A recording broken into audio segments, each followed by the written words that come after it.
हम भी आप सबसे निवेदन करें, रास प्रसंग में कहने जा रहा हूं तो अपने मन में किंचित भी ये भाव मत लाइएगा कि ठाकुर जी ने रास लीला की, वो काम युक्त लीला थी ना, वह तो विशुद्ध काम विमुक्त लीला थी। और मैं तो यूं कहूंगा कि काम पर विजय प्राप्त करने की लीला का नाम ही रास लीला है।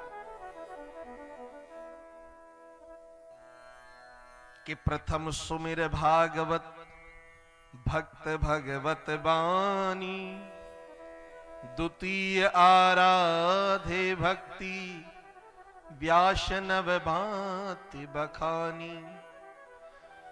कि तृतीय कर गुरु समुझी दक्ष सर्वज्ञ रसीलो, और चौथे होय विरक्त बसे बनराज बसीलो। कि पांचे भूले देह सुधी और छठे भावना रास, और साते पावे रीति रस श्री स्वामी हरिदास। श्री स्वामी हरिदास जी जो वृंदावन में बांके बिहारी का मंदिर है ना, आप सब जो दर्शन करने जाते हैं, श्री बांके बिहारी लाल के प्राकट्य करता ही श्री हरिदास जी हैं। आप सबसे एक बात मैं स्पष्ट निवेदन कर दूं, भगवान ने किनके संग रास किया? गोपियों के संग। और गोपी क्या है? गो माने इंद्रिय और पी माने पीना। गो भी प्रत्येक इंद्रियेन कृष्ण रस पिबति यस्य सः गोपी। जो प्रत्येक रस में, जो प्रत्येक इंद्रिय से कृष्ण रस पान करे, उसे हम कहेंगे गोपी। कैसे? चलते फिरते, उठते बैठते, हंसते खाते रोते सोते, प्रत्येक परिस्थिति में जो गोविंद के चिंतन में निमग्न रहे, वही है गोपी। और महाराज जी, ये गोपियां कोई सामान्य महिलाएं नहीं हैं। श्री सुखदेव महाप्रभु परीक्षित से कहते हैं, परीक्षित, वेद में 3 कांड होते हैं। कौन कौन से कांड? ज्ञान कांड, कर्म कांड और उपासना कांड। कहे तीनों कांडों को मिलाकर के 1,00,000 मंत्र होते हैं। 4,000 मंत्र ज्ञान कांड के, 80,000 मंत्र कर्म कांड के और 16,000 मंत्र उपासना कांड के, कुल मिलाकर हुए 1,00,000। ये समस्त मंत्र ब्रज में गोपी के रूप में अवतरित हुए।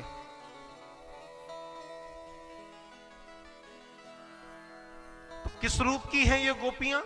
श्रुति रूपा हैं, वेद रूपा हैं। और कौन सी गोपी हैं? कहे मुनि रूपा। जब मेरे रामभद्र त्रेता काल में दंडकारण्य वन में प्रवेश करते हैं ना, तो जो संत वैष्णव श्री रामलला की दिव्य छटा को देख करके मोहित हो रहे हैं, उन वह सब संत आज व्रज में गोपी बनकर के अवतरित हुए। तो 2 विभाग हो गए, एक हुआ श्रुति रूपा और दूसरी हुई मुनि रूपा। अनेकानेक विभाग हैं। साधन सिद्धा, स्वयं सिद्धा, मत्स्य कन्या, दैत्य कन्या। जब भगवान वामन ने बलि को छला था ना, तो बलि के राज्य में जब वामन भगवान ने प्रवेश किया, तो दैत्य कन्याएं देख करके मोहित हो गई। सबको ठाकुर जी ने कहा, द्वापर में मिलो, सबका मनोरथ सफल करेंगे। वह सब आज ब्रज में गोपी बनकर के अवतरित हुई। आज सुंदर शरद पूर्णिमा की रात्रि, आज सुंदर शरद पूर्णिमा की रात्रि और दिव्य चंद्रमा यमुना के कलकल निनाद से दिव्य चंद्रमा प्रवाहित हो रहा है, दिव्य चमक रहा है चंद्र, और यमुना का कलकल निनाद निरंतर प्रवाहित हो रहा है। कदम्ब का वृक्ष है। मेरे गोविंद उस कदम्ब की वृक्ष की ओट में आए और ठाकुर जी ने बंसी बजाई, बंसी बजाई गोविंद ने, और ऐसी बंसी बजाई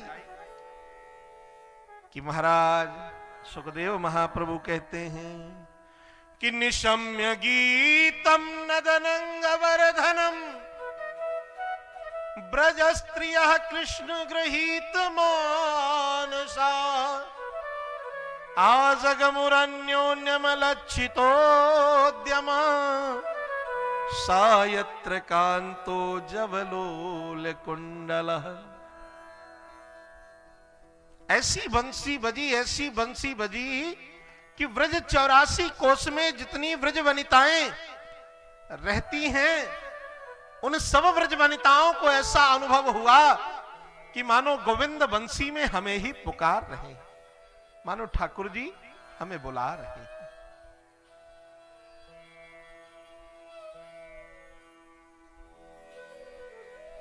ऐसी बंसी बजी कि गजब की बांसुरी बजती है वृंदावन बसैया की, करूं तारीफ मुरली की या मुरलीधर कन्हैया की। गोपियों की जो मनोदशा है ना, विह्वल हो गई कि ऐ श्याम तेरी,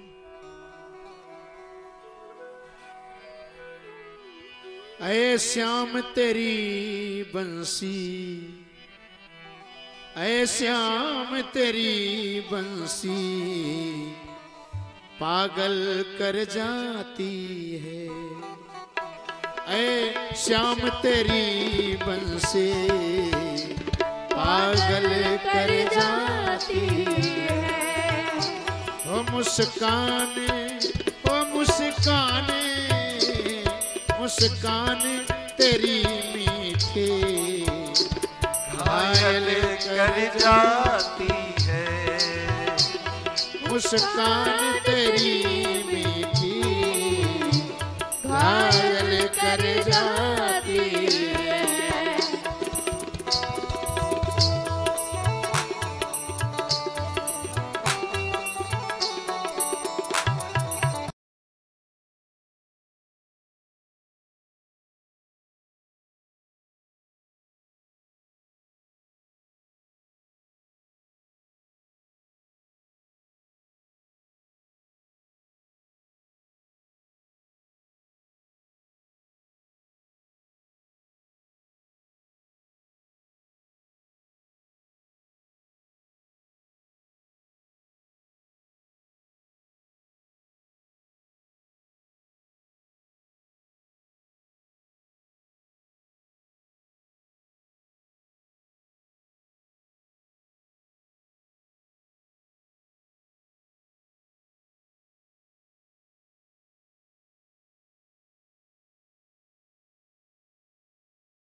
बोल बंसी वारे की जय। ऐसी बंसी का निनाद किया गोविंद ने। ब्रज 84 कोस में रहने वाली समस्त ब्रज वनिताओं को ऐसा अनुभव हुआ कि मानो ठाकुर जी इस बांसुरी में हमारा ही नाम उच्चारण कर रहे हैं। जो गोपी जिस कार्य में लगी थी उस कार्य को वहीं पर स्तब्ध करके छोड़ करके और दौड़ लगा दी। एक गोपी आंखन में काजल लगाए रही, एक आंख में काजल लगा, दूसरी आंख में लगा वो भूल गई और दौड़ लगा दी। एक गोपी अपने पति को भोजन परोस रही, तवे की रोटी तवे में, चूल्हे की रोटी चूल्हे में, और बांसुरी में नाम सुना, उसी क्षण दौड़ लगा दिया। एक गोपी के पति ने उसे कच्छ में बंद कर दिया और बंसी में जैसे ही नाम सुना दौड़ लगा दी। गोविंद, ये शरीर आप तक नहीं आएगा पर ये आत्मा तो आपके चरणों में जरूर आएगी। शरीर को त्याग करके आत्मभाव से गोविंद के चरणों में पहुंची।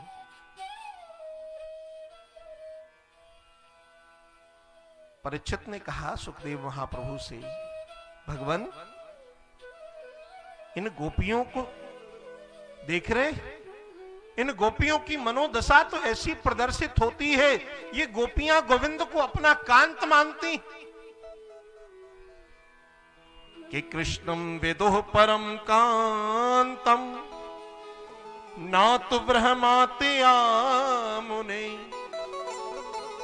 गुण प्रवाहो परम ताशाम गुण धियाम कतम। ये गोपियां तो गोविंद को अपना कांत मानती हैं, इसलिए ना दिन का विचार है ना समय का, अर्धरात्रि के पहर में दौड़ लगा दी। सुखदेव जी ने कहा, राजन उक्तम पुरस्तादे तत्ते चैद्य सिद्धिम यथागता दुषन्न ऋषिकेशम के मुताधोच्छ जप प्रिया। मैंने पहले ही तुमसे निवेदन किया था कि इस लीला को सुनकर के कहीं ये मत समझ लेना कि ये काम से युक्त लीला है, वस्तुतः ये काम से विमुक्त लीला है। अरे भाई, ठाकुर जी ने जब रास प्रसंग किया तब ठाकुर जी की उम्र मात्र 10 वर्ष की है। अब कल्पना करो, क्या 10 वर्ष के बालक के अंदर कामोद भावना होगी? और दूसरी बात, बरहा पीडम नटवर बपुहु कर्णयोः कर्णिकारम। मोर पंख का मुकुट लगाया है गोविंद ने। मोर पंख का मुकुट क्यों लगाया है ठाकुर जी ने? अरे भाई, मोर पक्षी जो होता है वो एक पक्षी होता है। मोर पक्षी के अंतःकरण में कामोद भावना नहीं होती। एक ऐसा समय, एक ऐसी स्थिति, एक ऐसा अवसर आता है जब मोरनी मोर के आंसुओं को चाट करके गर्भवती होती है। तो जिस पक्षी के जीवन में ही काम का कोई प्रभाव नहीं, उस पक्षी के पंख को तो गोविंद ने धारण कर रखा। मानो गोविंद बताना चाहते हैं कि ये पंख प्रमाण है कि हमारे हृदय में कहीं भी काम के लिए कोई स्थान नहीं।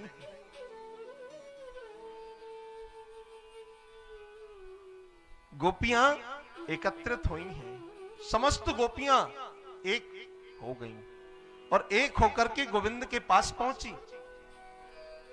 और ठाकुर जी के पास जब पहुंची तो ठाकुर जी ने स्वागत किया।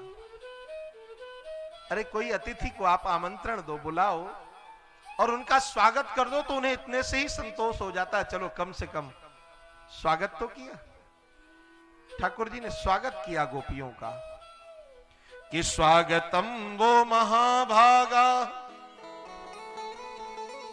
प्रियम किम करवाणि वह ब्रजस्यानामयं कच्चित् ब्रूतागमन कारणम। गोपियों का स्वागत किया। गोविंद ने कहा पधारो, आप सबन को स्वागत है। गोपियों ने कहा चलो कम से कम बुलाया तो स्वागत तो किया। पर दूसरे ही क्षण ठाकुर जी ने कहा कि अरे गोपियों, इतनी रात को आप सब अपने अपने घरन को खाली करके, अपने अपने पतिन को छोड़ करके, अपने अपने परिवार जनन को छोड़ करके आप सब क्यों आई हैं? अब बेचारी गोपियां स्तब्ध हो गईं। क्या कहें कि पहले आप ही बुलाते और आप ही पूछते हो कि क्यों आई हैं। तो जब गोपियों ने कोई प्रत्युत्तर नहीं दिया तो ठाकुर जी ही बोल रहे हैं कि रजन्नेशा घोर रूपा घोर सत्व निसेविता प्रतियात व्रजम नेह स्तेयम स्त्रिवे सुमध्यमा। ठाकुर जी ने कहा अच्छा इसलिए आई हैं आप। रजन्नेशा घोर रूपा घोर सत्व निसेविता, रात्रि के पहल में पूर्णिमा के चंद्रमा के दर्शन के लिए आई हैं। राकेश कर रंजितम,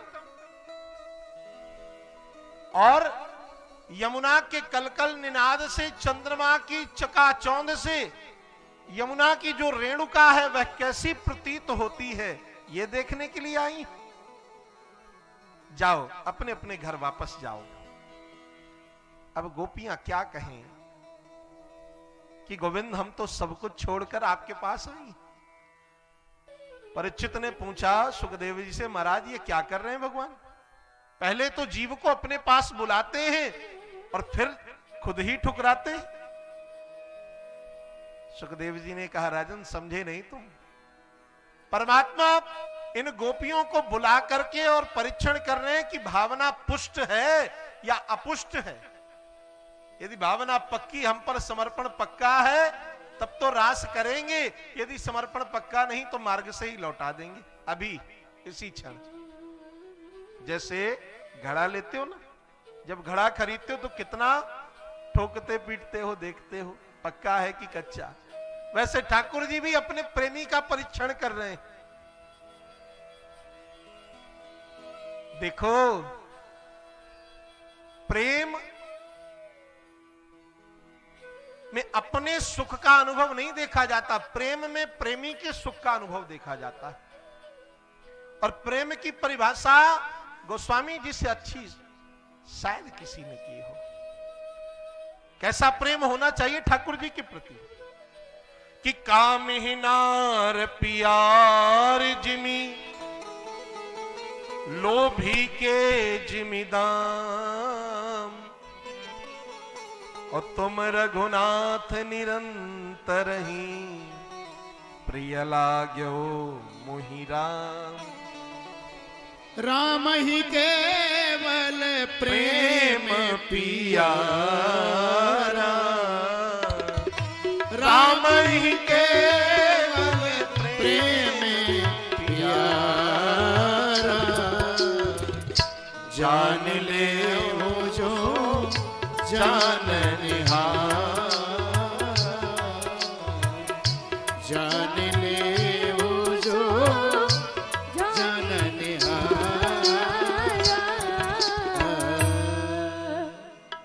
ठाकुर जी प्रेम का परीक्षण कर रहे हैं। इन गोपियों का प्रेम पुष्ट है कि नहीं है। जब गोपियां कुछ नहीं बोली, मौन खड़ी हैं, तो गोविंद ने कहा अरे गोपियों, आप सब पतिव्रता नारी हो और पतिव्रता स्त्री का ये लक्षण नहीं है। पतिव्रता स्त्री का क्या लक्षण है? तो ठाकुर जी ने कथा सुनाई है गोपियों को।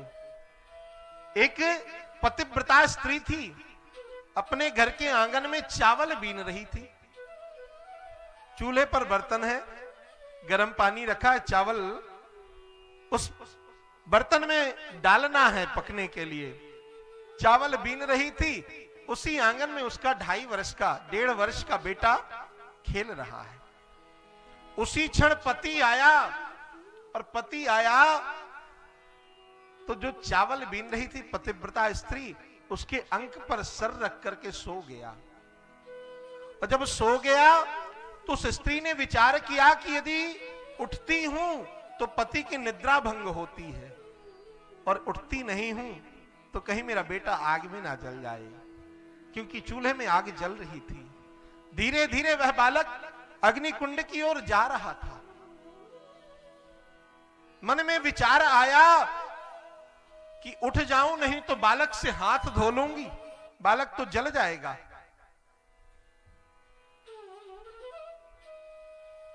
पर महाराज दूसरे क्षण भावना हुई कि यदि उठूंगी तो थक करके पति आया है, और खड़ी हो जाऊंगी तो इनकी नींद टूट जाएगी, नींद टूटेगी तो पति सेवा में बाधा पहुंचेगी।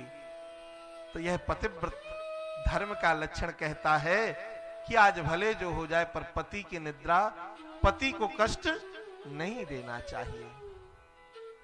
इसलिए वह पतिव्रता स्त्री बैठी रह गई, और देखते ही देखते वह बालक उस अग्नि कुंड में पहुंच गया। और जैसे ही अग्नि में वह बालक गिरा, उस पतिव्रता स्त्री ने अपने नेत्र बंद कर लिए। अब जो होगा देखा जाएगा, भले ही बालक जल जाए तो जल जाए। कुछ क्षण के बाद जब पति की निद्रा खुली, पति जगा, तो वह दौड़ी और अग्निकुंड की ओर भाग कर गई, और क्या देखा कि उस अग्निकुंड में वह बालक खेल रहा है। मानो ऐसा प्रतीत हुआ कि पतिव्रत के प्रभाव से वह अग्नि भी उस बालक के लिए चंदन के समान शीतल बन गई। बालक का कुछ नहीं बिगड़ा, पातिव्रत धर्म ने रक्षा करी। गोपियों ने कहा महाराज कथा तो बड़ी अच्छी सुनाते हैं आप, इसलिए ठाकुर जी ने कहा देखो सब अपने अपने पतिन के पास जाओ। गोपियों ने कहा महाराज एक कथा हम भी सुना दें, आप कहो तो। ठाकुर जी ने कहा जरूर सुनाओ। गोपियों ने कहा महाराज ये बताओ ठाकुर कि किसी महिला का पति परदेश गया हो कमाने के लिए, किसी पतिव्रत स्त्री का पति परदेश गया हो कमाने के लिए, उस स्थिति में उस पत्नी को क्या करना चाहिए? ठाकुर जी ने कहा कि अपने पति का चित्रपट ले या मिट्टी का पति बनावे, उसी की सेवा पूजा उपासना करे। अच्छा ठीक है, अच्छी बात कही आपने गोविंद। हम उस मिट्टी के पति की हम पूजा कर रहे हैं। 1 वर्ष बीत गए पूजा करते करते। एक दिन की बात है कि हम उस मिट्टी के पति की पूजा कर रहे हैं, और वास्तविकता का पति दरवाजे पे साकर खटखटा रहा है। उस स्थिति में क्या करना चाहिए? वास्तविकता का पति साकर खटखटा रहा है और मिट्टी के पति की हम पूजा कर रहे हैं। गोविंद ने कहा री बाबरी बुद्धि, यदि वास्तविकता का पति आ गया है तो जाकर के दरवाजा खोलो, मिट्टी के पति को छोड़ो। गोपियों ने कहा हम वही तो कर रही हैं। ये हाड़ मांस की मिट्टी के पति हम आज छोड़ आई गोविंद। अब तो वास्तविकता का पति, आत्मा का पति आपके रूप में हमें प्राप्त हो रहा है। मीरा कहती है ना कि ऐसे बर को क्या बरे जो जन में मर जाए, बरिए बर गोपाल जू जस चुडलो अमर होई जाए। मीरा कहती है 7 वर्ष की है मीरा, और मीरा के महल के बाहर से बारात जा रही थी। दूल्हा घोड़े में बैठा था। मां से पूछा मीरा ने, मां ये कौन है? बोले ये दूल्हा है। तो मां मेरा दूल्हा कहां है? मां ने कह दिया ये जो ठाकुर जी बैठे ना गिरधर गोपाल, यही तुम्हारे दूल्हा है। उसी क्षण से मीरा ने अपना दूल्हा, अपना पति गोविंद को मान लिया। क्या कहती है मीरा कि मेरे तो गिरधर गोपाल कि दूसरो न कोई, और जाके सिर मोर मुकुट मेरो पति सोई, कि अंशुवन जल सींच सींच प्रेम बेल बोई, अब तो बेल फैल गई अमृत फल होई, कि दध की मथानी बने प्रेम से विलोई, और माखन सब काढ़ लियो छाछ पियो कोई, कि संतन ढिंग बैठ बैठ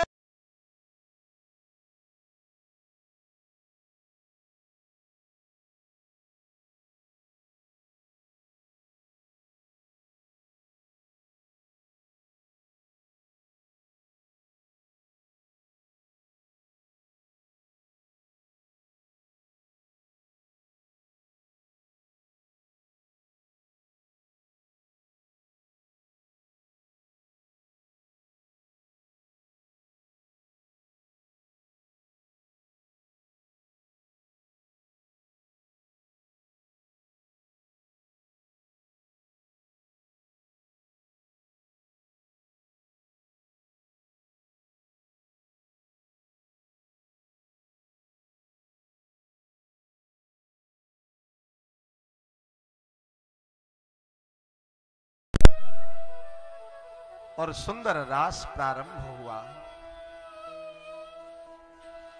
पर जब रास चल रहा चालू हुआ, द्वय द्वय गोपी बिच बिच माधव, जितनी गोपियां ही उतने ही गोविंद बन गए। पर आप सबसे निवेदन करें, इन गोपियों के मन में अभिमान आ गया कि हम त्रिभुवन कमनीय सौंदर्य से परिपूर्ण सुंदरियां हैं, तब तो साक्षात अखिल कोटि ब्रह्मांड नायक हमारे संग रास कर रहे हैं। उसी क्षण ऐसी भावना आई, उसी क्षण ठाकुर जी उनके मध्य से अदृश्य हो गए।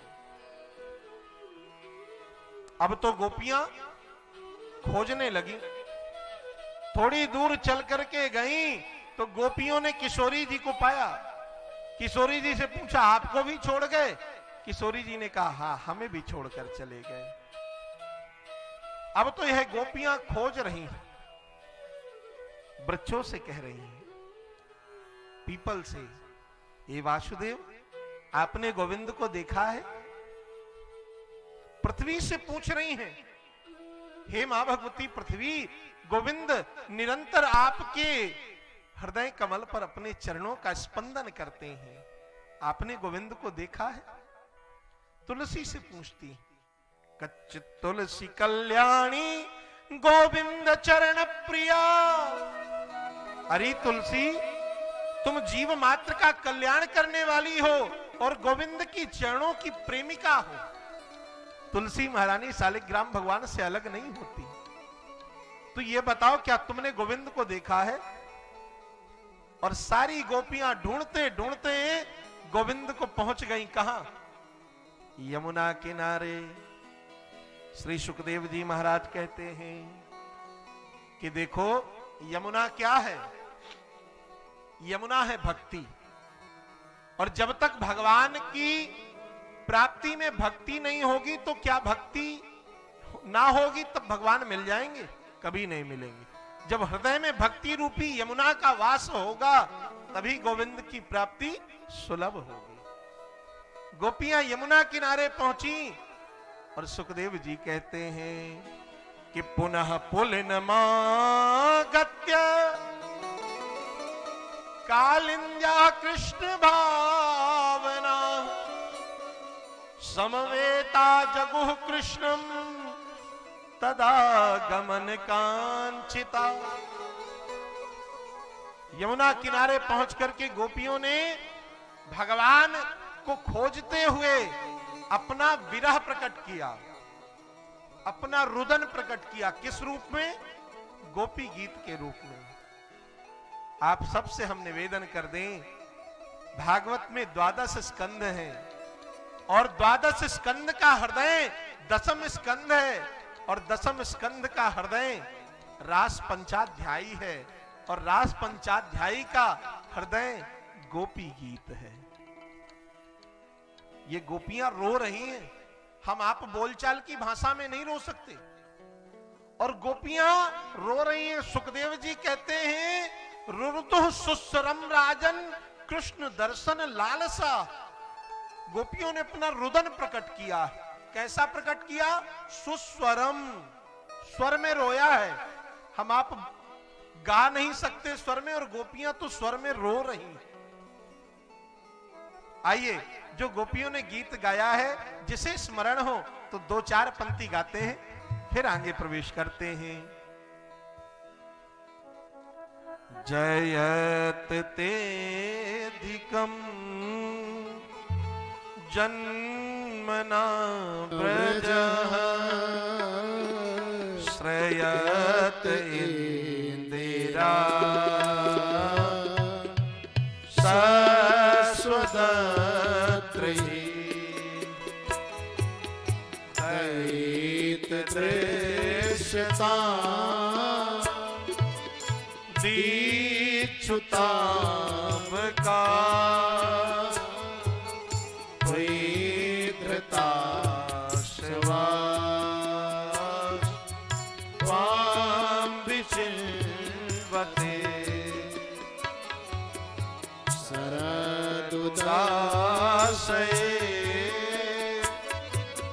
साधु जात सत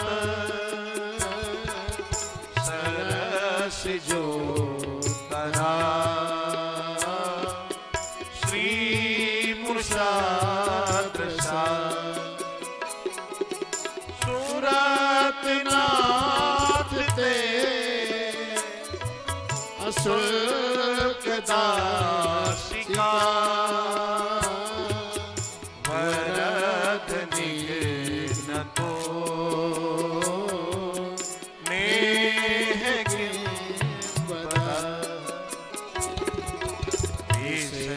जलाप्यया व्याल राक्षसा वरशवारुता वैरुतानला।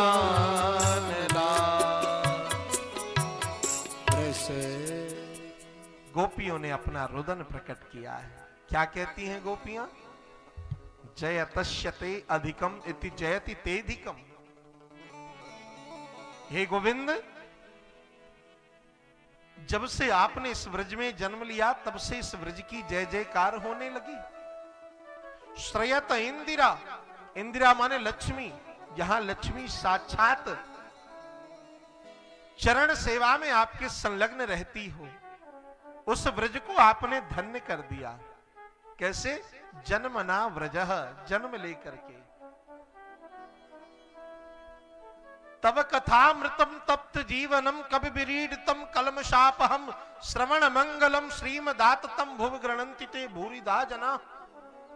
हे ठाकुर, आपकी कथा अमृत है। कैसा अमृत है? कलमशापहम, हृदय में जो कलुष भरा है उस कलुष को नष्ट करने वाला है।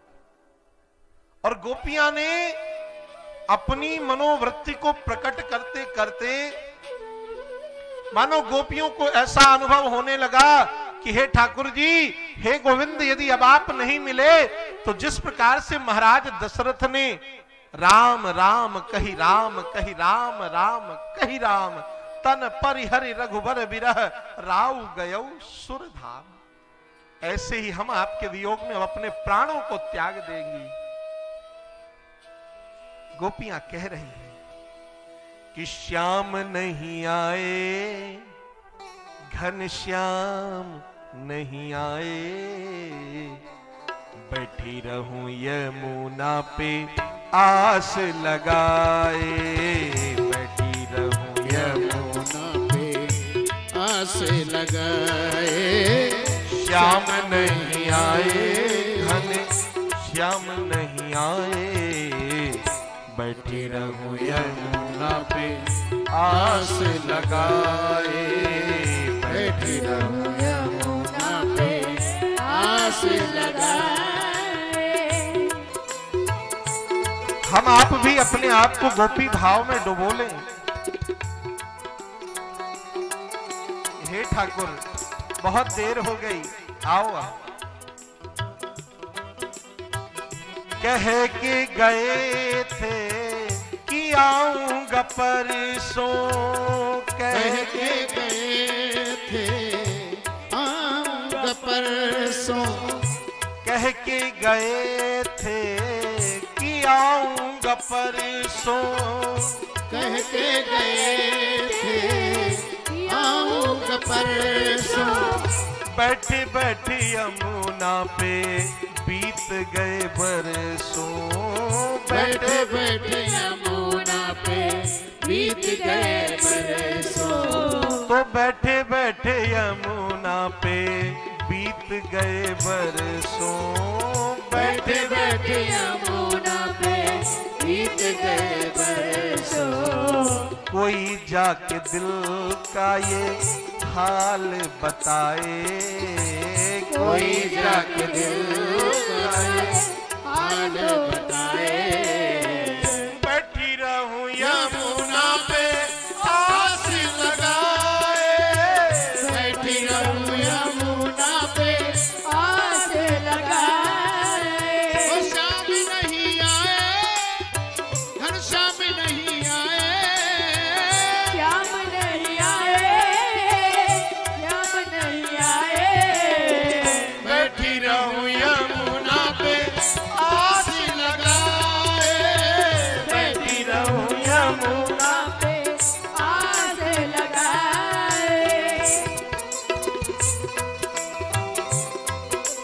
हरि बोल।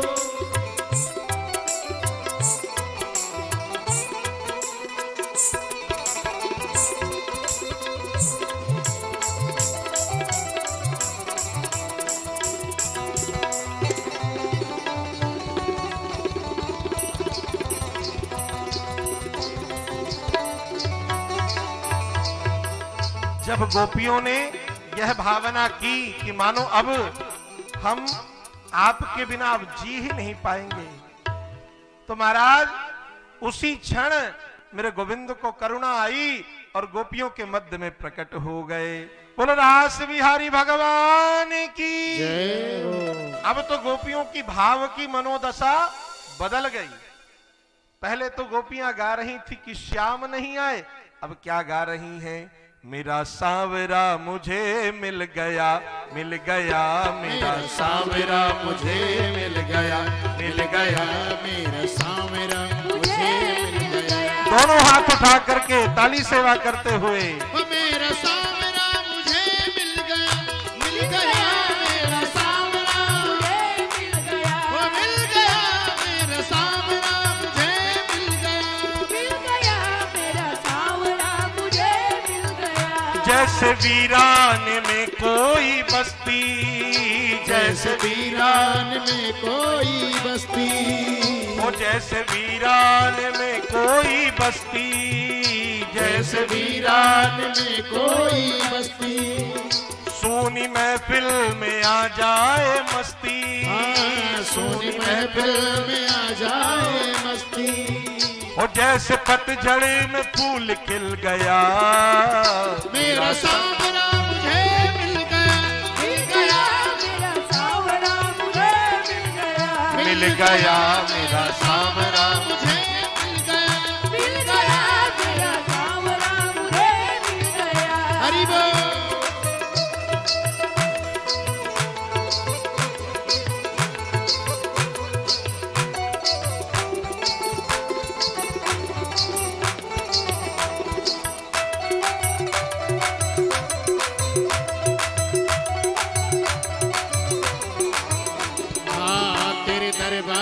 खुशियाँ हजार मिलती हैं, तेरे दरबार में खुशियाँ हजार मिलती है, तेरे दरबार में खुशियाँ हजार मिलती हैं, तेरे दरबार में खुशियाँ हजार मिलती है, तेरे तेरे दरबार में सबकी ये बिगड़ी बनती है।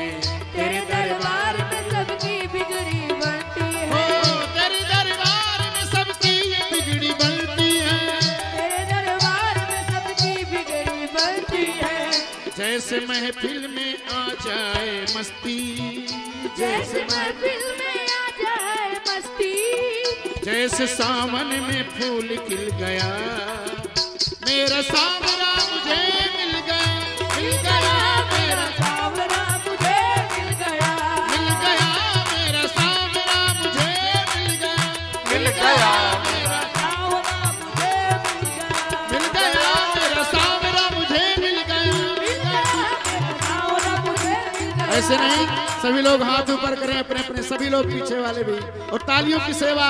और कहना क्या है, वो मेरा सांवरा मुझे मिल गया, मिल गया मेरा सांवरा मुझे मिल गया, मिल गया मेरा सांवरा मुझे मिल गया, मिल गया मेरा सांवरा मुझे मिल गया, मिल गया मेरा सांवरा मुझे मिल गया। बोलो रास बिहारी भगवान की। सुंदर रास का निरूपण किया सुखदेव महाप्रभु ने। कामदेव आया तो देख करके भगवान को प्रणाम करके वापस चला गया। आचार्य सुखदेव जी महाराज कहते हैं कि रासोत्सव संप्रवृत्तो गोपी मंडल मंडितः योगेश्वरेण कृष्णेन तासां मध्येर्द्वयोदयो। ऐसा रास हुआ महाराज, जिस रास का वर्णन श्री सुखदेव महाप्रभु कहते हैं कि बड़े बड़े दैवज्ञ, बड़े बड़े वेदज्ञ भी अपनी जिह्वा से नहीं वर्णित कर सकते।